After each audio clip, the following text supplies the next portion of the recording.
El duque huía desesperadamente de una noble hermosa y ambiciosa que lo perseguía por todo el mercado, convencida de que él le pertenecía. Sin salida y casi sin aliento, se acercó a la joven que vendía dulces y le imploró en un susurro urgente: «Por favor, finja que es mi prometida. Se lo ruego, ahora mismo, solo por unos minutos». Lo que comenzó como un simple disfraz para escapar de una noble decidida a atraparlo en un matrimonio arreglado, se convirtió en un lazo peligroso que ninguno de los dos pudo romper. Ahora, un secreto amenaza con destruirlo todo, porque ella no es quien él cree, y él está a punto de arriesgar el honor de su familia por una mujer que podría arruinar su nombre para siempre. Pero cuando el amor nace de una mentira, ¿qué sucede cuando la verdad sale a la luz? Quédate conmigo hasta el final, porque hay momentos en los que no se trata de ganar o perder, sino de tener el valor de defender lo que realmente importa. Don Íñigo de Rabasco, quinto duque de su ilustre estirpe, observaba desde las altas ventanas de su castillo ancestral el movimiento incesante de carretas que llegaban al mercado local cargadas de productos regionales.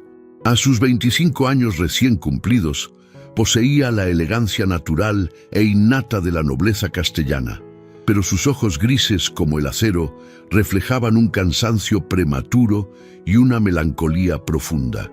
La muerte reciente e inesperada de su padre lo había convertido abruptamente en señor de vastas propiedades y responsabilidades abrumadoras que pesaban sobre sus hombros jóvenes como pesadas cadenas de oro.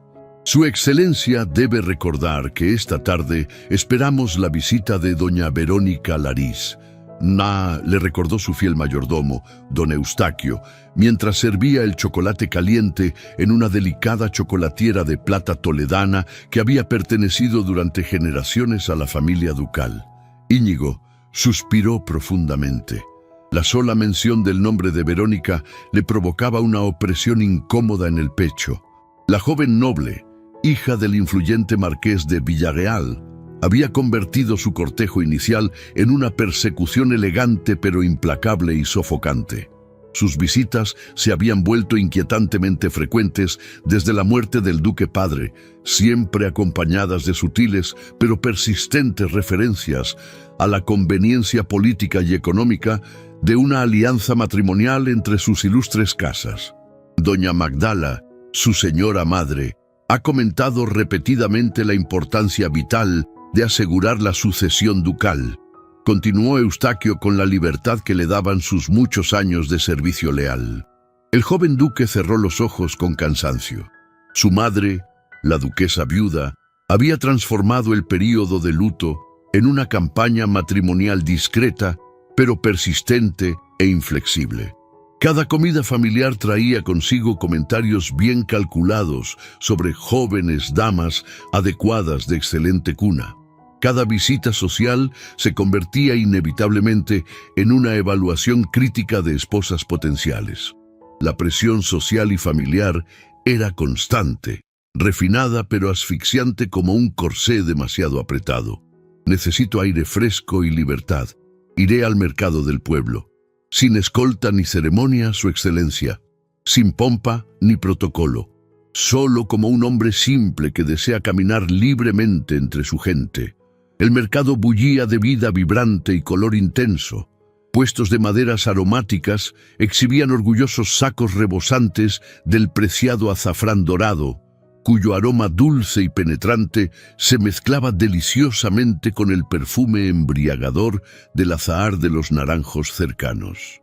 Mujeres vestidas con sus mejores mantones bordados regateaban precios con habilidad ancestral, mientras los niños corrían alegres entre las carretas pesadamente cargadas de quesos manchegos curados, miel dorada de romero silvestre y el famoso mazapán toledano que se deshacía en la boca como pequeñas nubes de almendra.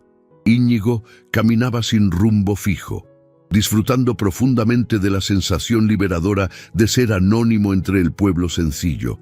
Los sonidos familiares del mercado lo tranquilizaban como música celestial.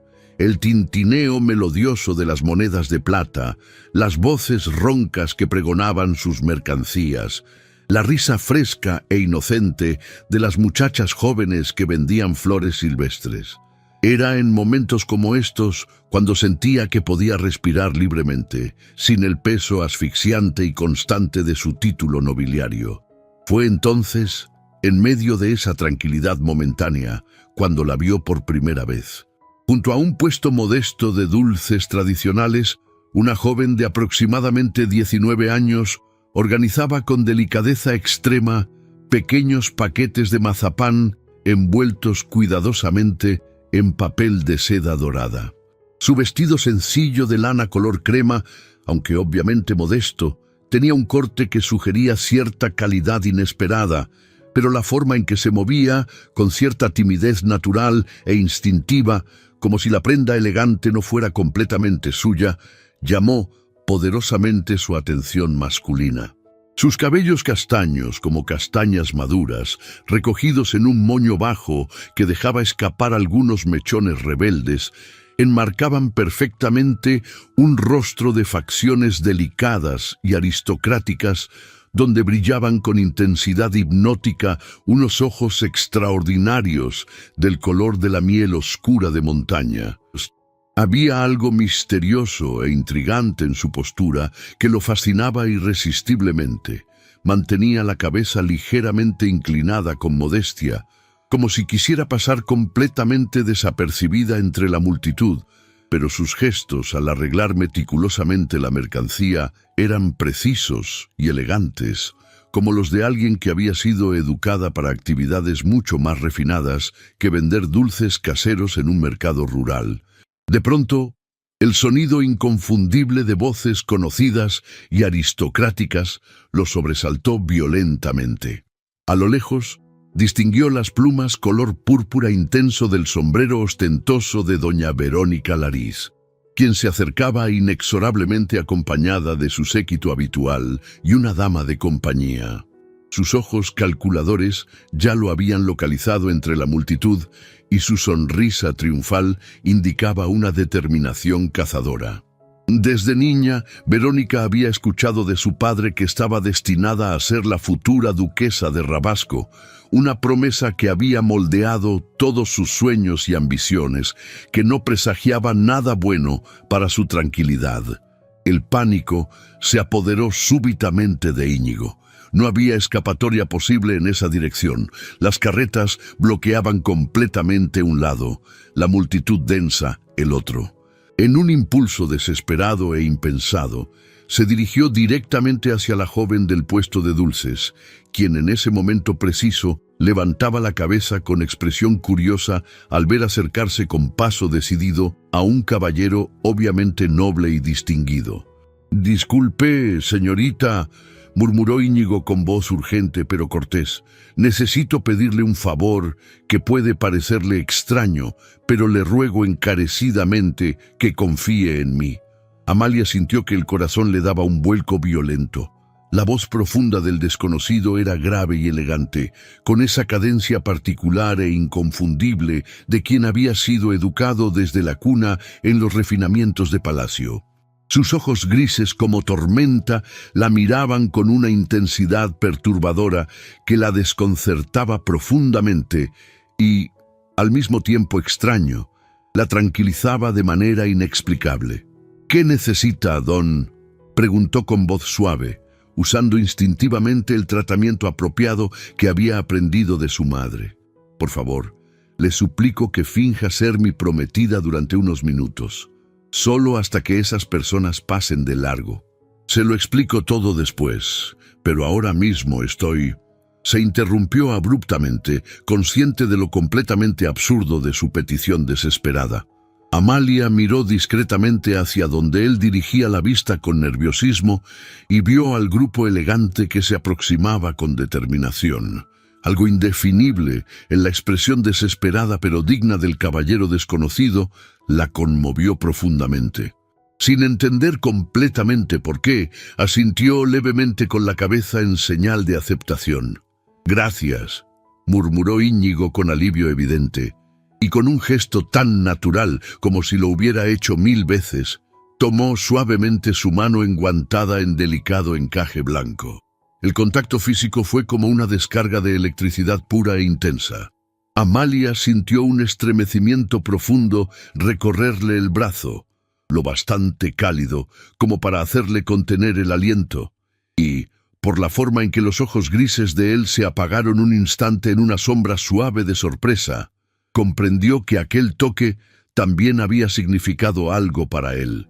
Cuando doña Verónica llegó finalmente con su séquito pomposo, encontró al duque inclinado galantemente sobre la mano de una joven desconocida, hablándole en voz baja e íntima, con una sonrisa genuina y cálida que jamás le había dedicado a ella. «¡Su excelencia!», exclamó Verónica fingiendo sorpresa teatral. «¡Qué casualidad tan extraordinaria encontrarlo aquí!». Íñigo se irguió con naturalidad estudiada, sin soltar la mano de Amalia.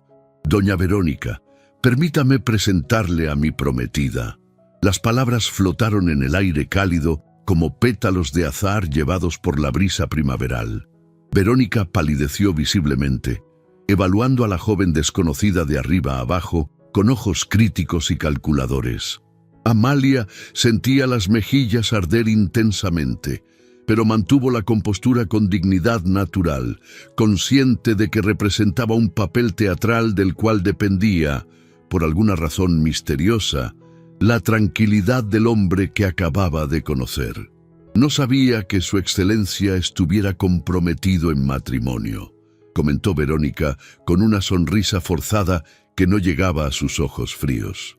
Los asuntos más sagrados del corazón prefieren la discreción absoluta, respondió Íñigo diplomáticamente, sintiendo cómo la mano delicada de Amalia temblaba casi imperceptiblemente en la suya.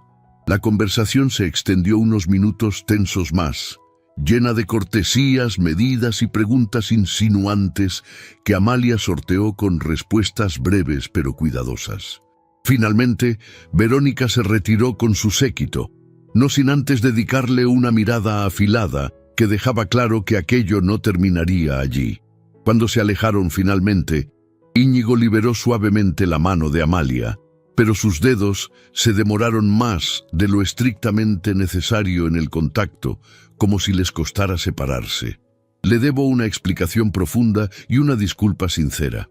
Soy don Íñigo de Rabasco, duque de estas tierras, y acabo de comprometerla en una farsa teatral que usted no merecía». Amalia lo miró con ojos donde la curiosidad luchaba contra la cautela natural. «Y yo soy Amalia», completó finalmente, omitiendo deliberadamente el humilde apellido que la identificaría inmediatamente como hija del artesano de cuero del pueblo vecino. No era mentira, solo un silencio nacido del miedo profundo a perder, en un solo instante, la única mirada en la que alguna vez se había sentido vista. «Amalia», repitió él suavemente, y la forma en que pronunció su nombre, como si lo saboreara, hizo que algo se moviera peligrosamente en el pecho de la joven. El sol dorado de mayo brillaba intensamente sobre el mercado del azafrán, y ninguno de los dos sospechaba que aquel encuentro fortuito cambiaría para siempre el curso de sus destinos entrelazados. Los días que siguieron a aquel encuentro extraordinario transcurrieron para Íñigo en una extraña e inquietante mezcla de inquietud profunda y expectativa ansiosa. Por primera vez en largos meses de luto y responsabilidades abrumadoras, algo completamente inesperado había logrado apartar de su mente atormentada las presiones constantes e implacables relacionadas con el matrimonio conveniente. El recuerdo vivido de aquellos ojos extraordinarios, color miel oscura, y la electricidad de aquel toque casual pero revelador lo perseguían de manera persistente durante todas sus obligaciones diarias más tediosas. Amalia, por su parte, había regresado a la casa modesta de su padre, el habilidoso artesano Hernán Herrera, con el corazón completamente agitado por emociones intensas que no sabía identificar ni nombrar correctamente. El elegante vestido prestado por su prima Oriana, dama de compañía experimentada de la marquesa de Villafranca, había sido devuelto con cuidado extremo y meticuloso, pero la joven no pudo evitar pensar obsesivamente en cómo aquel encuentro casual había despertado algo completamente dormido y desconocido dentro de su alma inocente.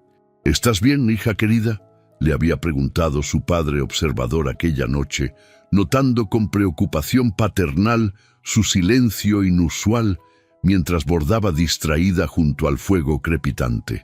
«Te veo extrañamente pensativa desde que regresaste del mercado de la feria». «Estoy bien, padre», había respondido ella evasivamente, sin atreverse a mencionar lo ocurrido con el caballero misterioso. Íñigo no podía apartar completamente de su mente inquieta la imagen persistente de la joven misteriosa. 3 días después del encuentro memorable, decidió regresar al mercado con el pretexto oficial de supervisar personalmente algunos trabajos menores de mejora en las calles principales del pueblo. En realidad, albergaba la esperanza secreta e inconfesable de volver a verla. Y allí estaba ella, exactamente como la recordaba.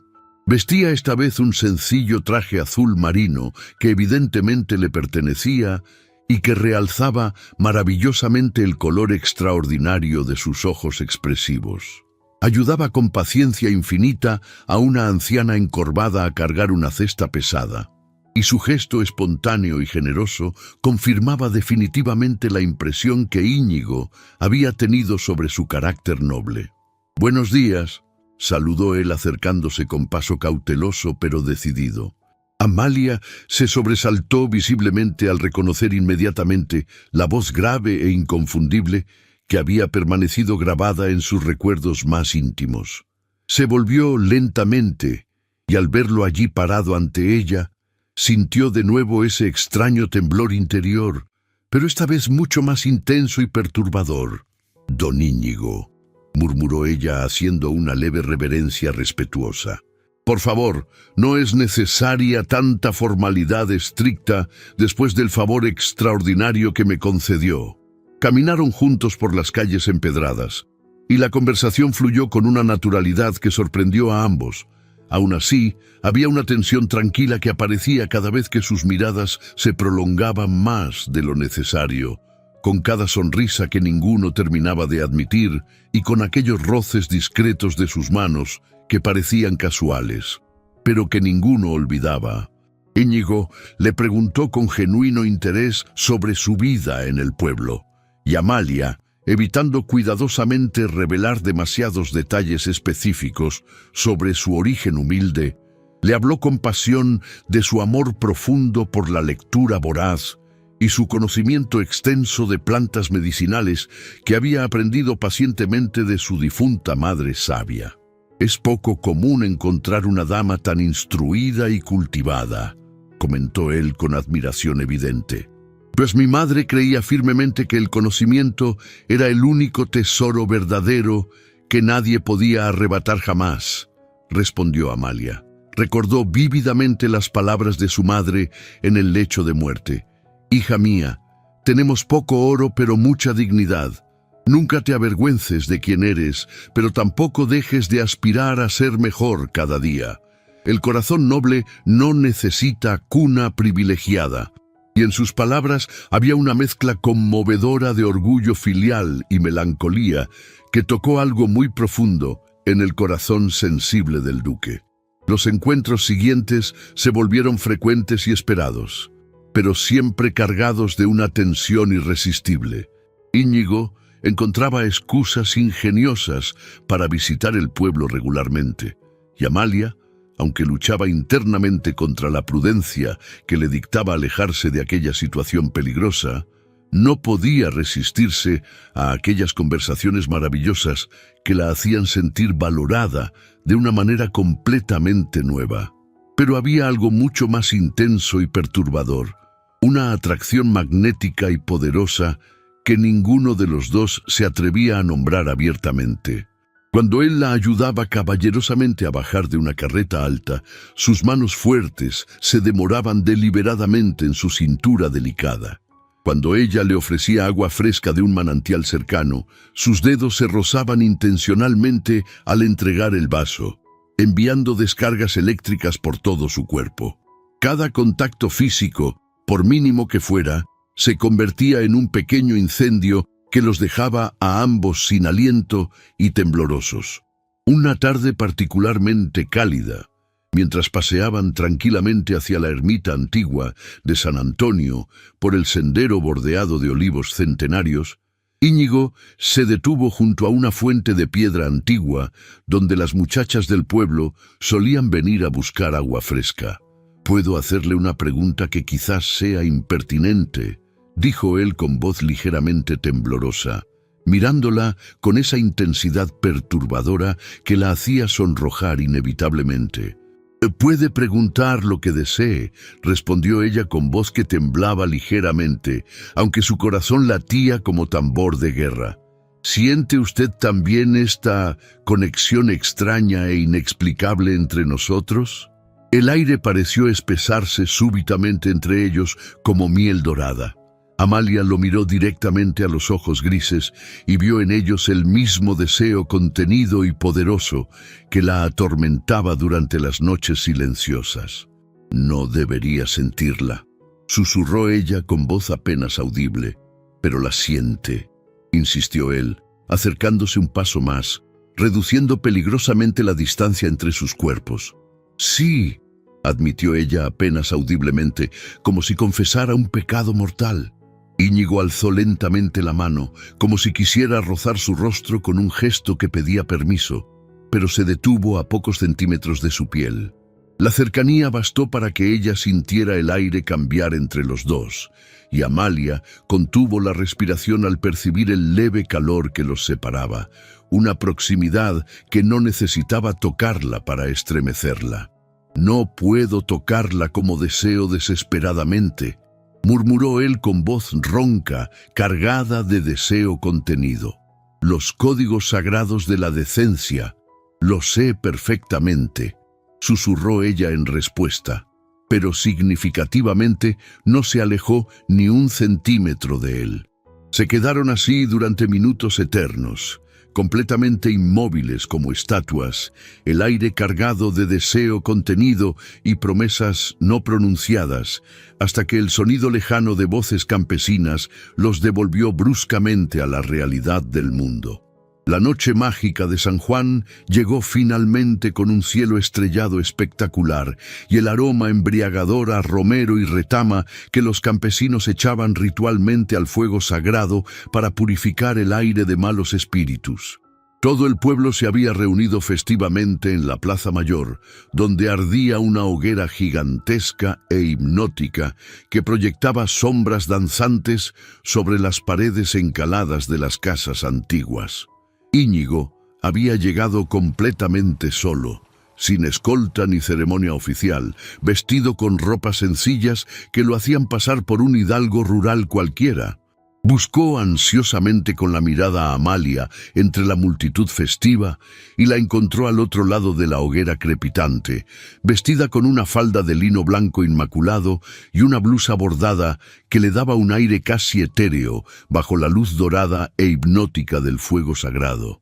Sus ojos se encontraron a través de las llamas danzantes y en ese momento mágico e irrepetible, ambos sintieron que algo fundamental e irreversible había cambiado para siempre entre ellos. Ya no eran dos desconocidos unidos por una farsa improvisada. Se habían convertido en algo mucho más peligroso y maravilloso. Dos personas que comenzaban a amarse profundamente a pesar de todas las barreras que la sociedad rígida había puesto entre ellas. Cuando llegó finalmente el momento tradicional de saltar sobre las brasas purificadoras, Íñigo se abrió paso decidido entre la multitud hasta llegar junto a Amalia. «¿Saltaremos juntos?», le propuso extendiendo su mano fuerte hacia ella. Amalia miró esa mano tendida, sabiendo instintivamente que aceptarla significaría algo mucho más trascendental que simplemente participar en una tradición antigua. Significaría admitir, al menos para sí misma, que sus sentimientos hacia él habían trascendido completamente la mera gratitud. Ale, los deseos compartidos son más poderosos que los individuales, murmuró ella finalmente, y puso su mano delicada en la de él con determinación. Juntos corrieron hacia las brasas ardientes y saltaron con gracia, sus manos fuertemente unidas, sus cuerpos elevándose por un instante mágico sobre el fuego purificador. Cuando aterrizaron al otro lado entre las risas y los aplausos entusiastas de los lugareños, ambos sabían con certeza absoluta que había ocurrido algo completamente irreversible. ¿Pidió su deseo?, le preguntó él suavemente, aún sin soltar su mano. Sí, respondió ella aquí, pero no se atrevió a confesar que su deseo había sido que aquel momento perfecto nunca terminara, que de alguna manera imposible, ella pudiera ser digna del amor que veía nacer en los ojos grises del duque. Esa noche memorable, bajo las estrellas brillantes de San Juan, mientras las hogueras se consumían lentamente y los campesinos regresaban alegres a sus casas, Íñigo y Amalia caminaron en silencio cómplice hasta la fuente donde habían hablado días antes. Allí, sin palabras innecesarias, él tomó suavemente su rostro entre sus manos y la miró como si quisiera memorizar cada detalle perfecto. Amalia, murmuró su nombre como una oración sagrada, igual que aquella primera vez. Ella cerró los ojos lentamente, sabiendo que estaba a punto de perderse en algo hermoso y terrible. Cuando él inclinó la cabeza lentamente y rozó sus labios con los suyos en un beso tan suave como el perfume del azahar, supo que ya no había vuelta atrás posible. Se habían enamorado profundamente y eso lo cambiaría todo para siempre. «Esto es una locura peligrosa», susurró ella cuando sus labios se separaron. «La más hermosa de toda mi vida», respondió él con convicción absoluta. Mientras el vínculo crecía, doña Verónica no había olvidado el encuentro. La humillación había encendido furia fría y calculadora. Durante un té con damas influyentes, soltó casualmente: «Conocen a la nueva amistad del duque, una joven muy discreta, tan discreta que nadie parece conocer su familia». Las palabras fueron semillas venenosas. Pronto, el murmullo sobre la misteriosa joven comenzó a circular por salones aristocráticos. Íñigo vivía dividido entre mundos. En el castillo soportaba presiones para matrimonio apropiado. Con Amalia, su alma respiraba libremente. «Mi hijo», le dijo doña Magdala una mañana, «doña Verónica ha comentado que tienes una relación especial con una joven del pueblo. ¿Qué ha dicho exactamente?» «Que esa joven puede no ser quien aparenta ser». Íñigo se debatía internamente. ¿Realmente conocía a Amalia? ¿Por qué era tan evasiva sobre su familia? «Conozco a una mujer de bien», respondió, pero su voz no sonó tan firme. Esa tarde había tensión nueva entre él y Amalia. «¿Sucede algo?» «Mi madre ha escuchado rumores sobre nosotros». Amalia palideció. «¿Qué clase de rumores? ¿Por qué nunca me habla de su familia? ¿Por qué evita hablar de su pasado? Hay cosas que prefiero mantener privadas. ¿Cosas que cambiarían lo que siento por usted? Posiblemente». La respuesta golpeó a Íñigo como puñetazo. Sintió una fisura en la confianza. Mientras las investigaciones de Verónica avanzaban, su espía había establecido contacto con las lavanderas del río. «La muchacha que se ve con el caballero noble». «Ah, sí, Amalia Herrera, hija de Hernán, el artesano de cuero. Buena muchacha. Pero desde que su prima le presta vestidos elegantes, se ha vuelto ambiciosa». «¿Dice que es hija de un artesano?» «Por supuesto, tan plebeya como cualquiera de nosotras». Durante la coleita del azafrán, Íñigo y Amalia trabajaron juntos, pero había distancia nueva. Íñigo se mostraba cariñoso pero cauteloso. «Es una bendición tener una dama tan refinada acompañando a su excelencia», comentó una campesina. «Se nota en todo, en cómo habla, en cómo se mueve. Una no nace en el campo y desarrolla esos modales». Amalia se dio cuenta de que su farsa no era perfecta.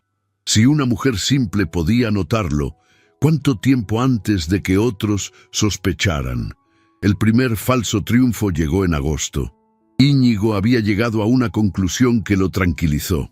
«Amalia, he estado pensando mucho sobre nosotros, sobre las presiones externas, sobre los secretos». Ella lo miró con el corazón acelerado. «He decidido algo importante. No me importa cuáles sean los misterios en su pasado. Si proviene de una familia de hidalgos pobres que perdieron fortuna, si hay complicación en su linaje, nada cambia lo que siento».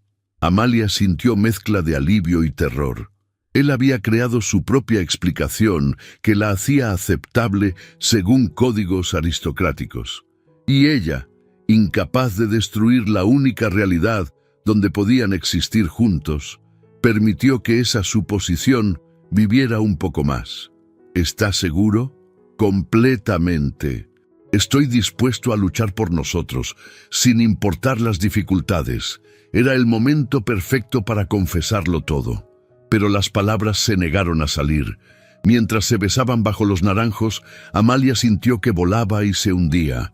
Era su primer falso triunfo. Íñigo la aceptaba, pero solo porque no conocía la verdad completa. Las semanas siguientes fueron las más felices y angustiantes. Íñigo la trataba como prometida no oficial, incluyéndola discretamente en su vida. Doña Magdala había comenzado preguntas más específicas. ¿De qué familia proviene esta joven? De una familia honorable que ha conocido tiempos difíciles.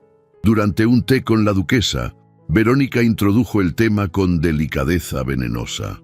«Magdala, he escuchado que Íñigo ha encontrado finalmente a alguien especial, aunque debo confesar que me intriga la discreción que la rodea. Aún no he tenido ocasión de conocerla. Por supuesto. Y estoy segura de que cuando la conozcas, entenderás por qué ha cautivado a nuestro querido duque. Después de todo, el amor verdadero trasciende cualquier diferencia de cuna». Cuando Verónica se marchó, dejó semillas de duda que comenzaron a germinar en la mente de la duquesa. El segundo falso triunfo llegó en septiembre. Íñigo, fortalecido por semanas de felicidad, tomó una decisión que cambiaría todo. «Amalia, he tomado una decisión importante. Voy a hablar con mi madre. Voy a decirle que he encontrado a la mujer con quien quiero casarme». «Íñigo, no. Sé que está asustada por las diferencias sociales, pero cuando vea la bondad de su corazón, nos dará su bendición. No puede hacer eso. La amo más que a mi propia vida. Estoy dispuesto a enfrentar cualquier obstáculo. Hay cosas que no sabe sobre mí, cosas que podrían cambiar todo. Nada puede cambiar lo que siento. Sea cual sea su secreto, lo enfrentaremos juntos. Deme un poco más de tiempo antes de que hable con su madre. Mi decisión está tomada. Nada en este mundo me impedirá casarme con usted». Era su segundo falso triunfo. Íñigo estaba a punto de comprometer públicamente su honor por una mujer cuya verdadera identidad desconocía. Esa noche, Verónica había decidido acelerar los acontecimientos. Envió una carta anónima a la duquesa que llegaría a la mañana siguiente. La carta llegó sellada con cera negra. Magdala la abrió con curiosidad que se transformó en horror. «Por el cariño que profeso a la noble casa de Rabasco, me veo en la obligación de informarle sobre la verdadera identidad de la mujer que ha seducido a su hijo. Amalia Herrera no es la dama empobrecida que aparenta, sino la hija de un simple artesano de cuero.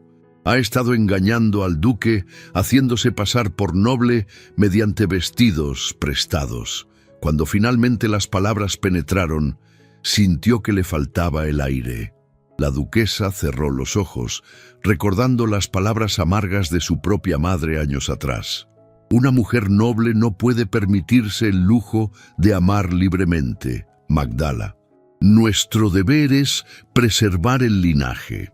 Ella misma había renunciado al amor de su juventud por un poeta sin fortuna, casándose por conveniencia con el duque anterior.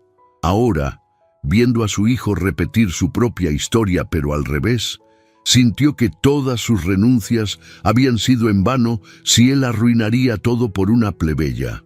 Íñigo se dirigía hacia el despacho con el corazón lleno de esperanza. La encontró con la carta extendida como acusación silenciosa. ¿Es cierto? Íñigo leyó las líneas y sintió cómo la sangre se le helaba.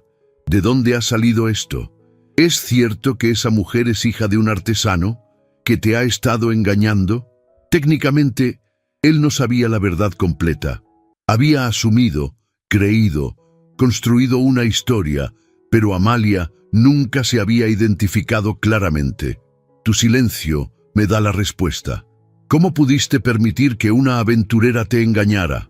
No es una aventurera, es una mujer buena, noble de corazón. Es una plebeya que se ha hecho pasar por dama para seducir a un duque. ¿No entiendes la humillación que representa? Madre, la amo. El amor es un lujo que nuestra clase no siempre puede permitirse, especialmente cuando está basado en engaños. Íñigo salió sintiéndose como si hubiera envejecido años en minutos. Por primera vez, contempló la posibilidad de que todo hubiera sido una mentira. En su casa, Amalia presentía que algo terrible estaba a punto de suceder. Su prima Oriana había llegado con noticias inquietantes. Los criados del castillo están hablando. Dicen que la duquesa está furiosa por algo relacionado con una carta anónima. ¿Qué clase de carta? Mencionan tu nombre. Era el momento que había temido. Su engaño había sido descubierto.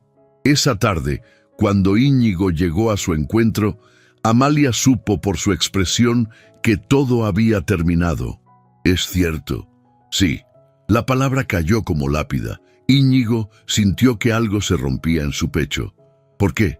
¿Por qué me permitió creer que era? Porque tenía miedo.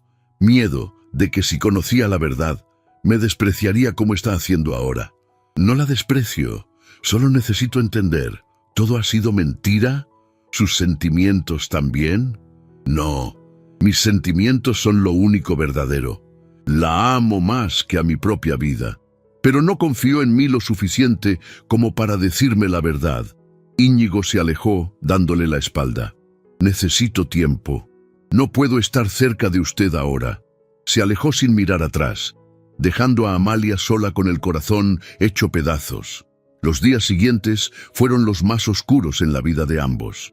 Íñigo se encerró en el castillo, tratando de reconciliar a la mujer que había amado con la verdad que ahora conocía. Amalia había caído en melancolía profunda. Su padre finalmente logró que le contara toda la historia. El amor verdadero no se construye sobre mentiras, pero tampoco se destruye por la verdad tardía. Si ese hombre te ama realmente, encontrará la manera de perdonar. Es demasiado tarde, padre. Vi la decepción en sus ojos. Entonces no era el hombre que creías.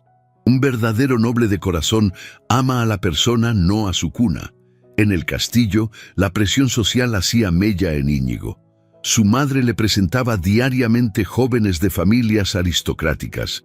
Mira a doña Isabel de Alarcón, hermosa, educada, de linaje impecable. Sería una duquesa perfecta. Íñigo observaba a Isabel, que era todo lo que su madre describía, pero cuando la veía no sentía nada, ninguna de las sensaciones que Amalia había despertado. Una noche, mientras caminaba por los jardines, Íñigo se permitió enfrentar la verdad, más que la mentira. Lo que realmente lo dolía era haber perdido a Amalia. Recordando todas sus conversaciones, se dio cuenta de que nunca le había mentido directamente.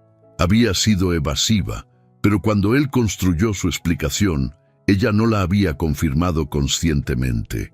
Recordó cada gesto de bondad, cada momento de ternura genuina. ¿Podían ser falsos todos esos recuerdos? De repente, como un relámpago, vino a su memoria el momento en que Amalia había curado la herida de un niño en el mercado, la forma en que había susurrado palabras de consuelo, cómo sus ojos se habían llenado de lágrimas genuinas al ver el dolor ajeno. No llores, pequeño. Todo dolor pasa cuando alguien te cuida con amor verdadero, le había dicho. En ese instante, Íñigo comprendió que había estado juzgando con la soberbia de su clase a la mujer más auténtica que había conocido. Dios mío, ¿qué he hecho? La oportunidad de redención llegó inesperadamente. La pequeña María, hija del herrero, había caído gravemente enferma. Su madre, desesperada, recordó cómo Amalia había curado a otros. «Por favor, mi niña se está muriendo. Usted es mi única esperanza». Amalia no dudó. Durante 3 días y 3 noches no se movió de junto a la cama de la niña. La noticia de su dedicación se extendió por el pueblo. En el castillo, Íñigo escuchó los rumores sobre la joven que arriesgaba su salud para salvar a una niña plebeya. Su corazón se encogió cuando se dio cuenta de quién debía ser. En la madrugada del 3er día, la fiebre finalmente cedió. La niña abrió los ojos y sonrió débilmente. Cuando Amalia salió de la casa al amanecer del 4.º día, se encontró con una multitud esperándola. Todo el pueblo había venido a agradecerle. «Que Dios la bendiga, señorita Amalia. Es un ángel enviado del cielo». Mientras la multitud la rodeaba, Amalia vio una figura familiar en la periferia. Íñigo estaba allí, montado en su caballo, observando la escena. Sus ojos se encontraron a través de la multitud, y por un momento el mundo pareció detenerse. Luego, él espoleó su caballo y se alejó. Pero Íñigo no había venido solo a observar, había venido a confirmar algo que su corazón ya sabía, que la mujer que amaba era exactamente la persona noble y generosa que había creído, independientemente de su cuna. Al día siguiente, mientras Amalia ayudaba en casa después de la vigilia, escuchó cascos acercándose. Su corazón se aceleró al reconocer al jinete. Íñigo desmontó y caminó hacia ella con paso decidido. «Amalia, he venido a decirle algo muy importante. Don Íñigo, he pasado días pensando en nosotros, en lo que pasó, en lo que significó todo esto, y he llegado a una conclusión». «¿Cuál?» «Que fui un idiota». «¿Perdón?» «Un idiota completo y orgulloso». Tomó sus manos. «Amalia, lo que vi ayer en el pueblo, la forma en que arriesgó su salud para salvar a esa niña, eso me confirmó algo que mi corazón ya sabía, que usted es exactamente la mujer noble y bondadosa de la que me enamoré. Su cuna no cambia eso. Su origen no define quién es». Las lágrimas nublaron la visión de Amalia. «Usted tenía razón al tener miedo de contarme la verdad, porque cuando la supe, reaccioné exactamente como temía, con orgullo herido y prejuicios aristocráticos. Pero estos días, sin usted, me han enseñado algo fundamental». «¿Qué?» «Que prefiero ser un duque que ama a una plebeya extraordinaria, que un duque que se casa con una noble vacía por convenciones sociales». Y Amalia, que llevaba semanas sintiendo el peso de su propia culpa, comprendió en ese instante que ambos habían fallado, pero también que ambos habían amado con el alma. Por eso, cuando él pidió perdón, su corazón ya había empezado a perdonarlo mucho antes de escucharlo. «¿Está seguro de lo que dice?» «Completamente. Amalia, la amo. Amo su bondad, su inteligencia, su compasión. Amo todo lo que es usted. Pero su familia, la sociedad, se adaptarán. Me perdonaría mi cobardía. Me daría otra oportunidad de demostrarle que su amor es más valioso que cualquier convención». En lugar de responder con palabras, Amalia se alzó y lo besó con toda la pasión acumulada. Él la correspondió con igual intensidad. ¿Eso significa que sí? Significa que lo amo más de lo que las palabras pueden expresar. Entonces, señorita Herrera, ¿me haría el honor de convertirse en mi esposa? Sí, 1000 veces sí. La noticia se extendió por la región como fuego en pastizal, acompañada de murmullos intensos en cada salón aristocrático. Un matrimonio entre un duque y una plebeya sería, para muchos, un escándalo difícil de digerir. En el castillo, doña Magdala recibió la confirmación de su hijo con mezcla de horror y resignación. Magdala no había cambiado su postura. Seguía convencida de que una plebeya jamás podía convertirse en duquesa de Rabasco. Para ella, la idea era simplemente inadmisible. «Madre, voy a casarme con Amalia Herrera. Puede darme su bendición y ganarse una nuera que la amará, o puede oponerse y perdernos a ambos». La duquesa guardó un silencio severo, uno que solo usaba cuando desaprobaba profundamente algo. «¿La amas realmente?» «Con todo mi corazón. ¿Y ella te ama a ti, no a tu título? Ha demostrado amarme cuando creía que lo había perdido todo». La duquesa pasó la noche en un desvelo silencioso, debatiéndose entre el deber y el amor filial. Recordó cómo ella misma había renunciado al único hombre que amó, obedeciendo las mismas reglas crueles que ahora pretendía imponer a su hijo. Y al amanecer, comprendió que si lo obligaba a elegir entre el linaje y su corazón, lo condenaría a repetir su propio destino.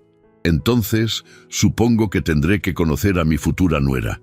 En los salones aristocráticos, la noticia causó conmoción. Verónica había comenzado una campaña de murmuraciones. «Es el escándalo del siglo.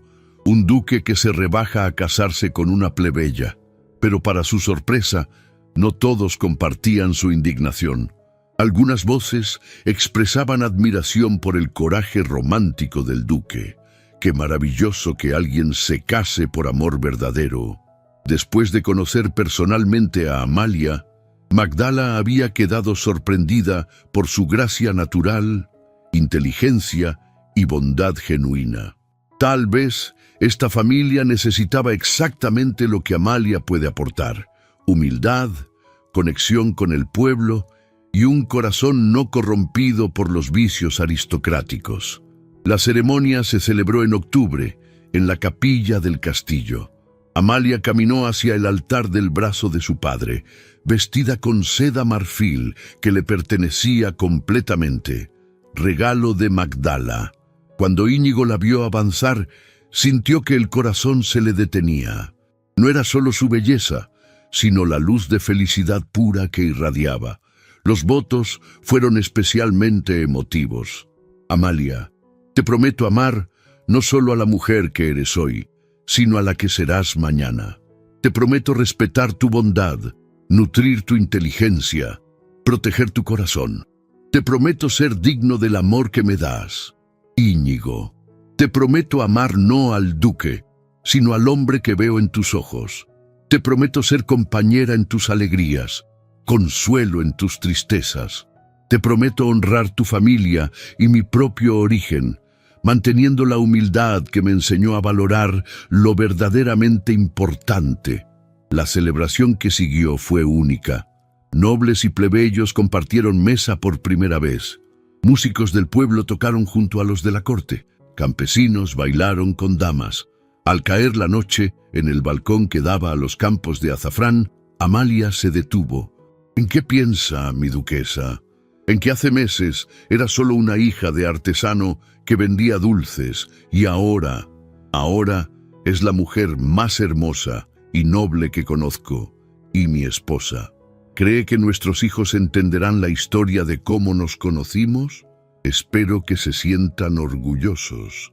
Es una historia sobre el poder del amor verdadero para transformar no solo dos corazones, sino toda una sociedad. Te amo, Íñigo. No al duque, sino al hombre que fue capaz de ver más allá de las apariencias. Y yo te amo, incluyendo tu origen, tu humildad, tu bondad.